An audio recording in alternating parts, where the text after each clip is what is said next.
Hi everybody, welcome to the studio. My name is Allison Jensen and I am the owner of Orange Easel School of Art. And we are putting together a sensory bin for the month of January.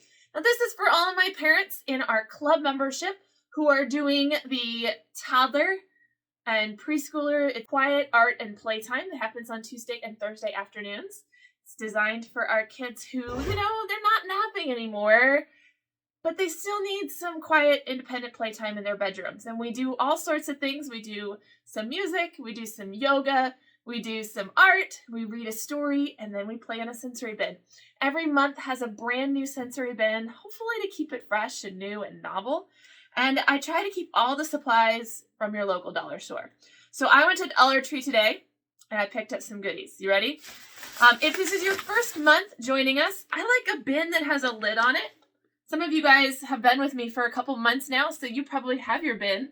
This is my bin from last month. I just swept out all of the cloud dough that we were playing with and emptied it out, and it's all ready to go for next time. But the lid is really nice because it just stores and puts together so well. And this is designed for one kid, so this is not one that's meant to be shared. It's kind of an individual little sensory bin or small world. I suggest that if you've got more than one kiddo for our class, that you get more than one bin. For our quiet playtime class, we're really trying to make it very introspective. A solo bin is the way to go. So I've got my bin, take my lid off, and we're going to fill it with some fun things. And my primary filler this month is going to be some little sands and some little rocks. And sometimes we do sand, like outside we do sand, of course, like in a sandbox, right? And it is like scooping and pouring and digging.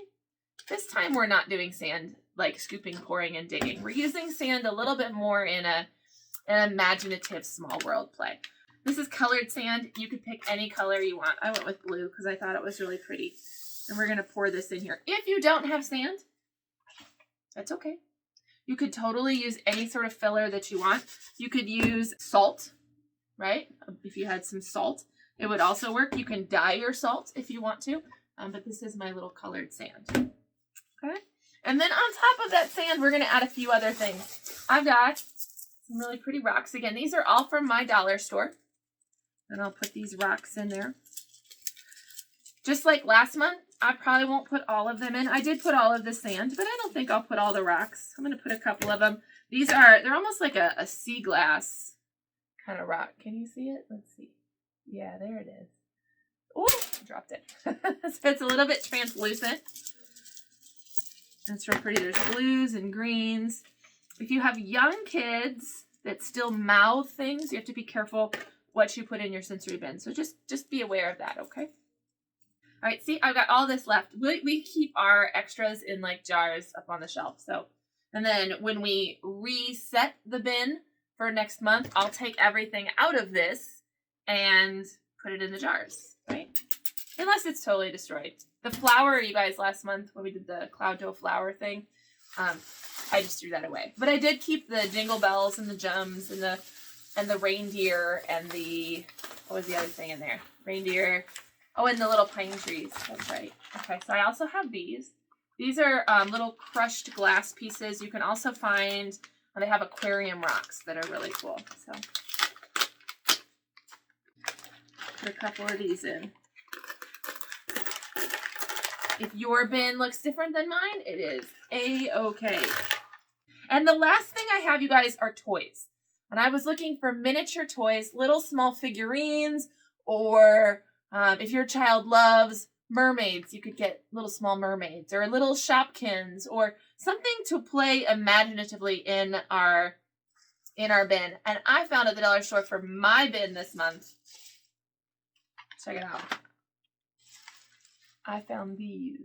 And this is what I intend to use. So they're little construction things. I actually there's 4 total, and they're all different. So I'll show you them. One, this is my favorite one. It has a little digger on it. Okay. And one is like a truck. And then these ones here, I don't even know. This one says, I don't know. It says 2 pieces because it doesn't tell me what it is. Oh, it looks like one of them has a roller thing on it that like flattens asphalt. Oh, The kids will tell me. They'll know what this is. Look. Yeah.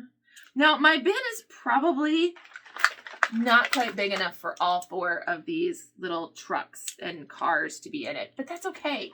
So maybe I'll start the first day of the month with just these 2 in it, and then the next time that I play with it, I can put the other 2 in, right?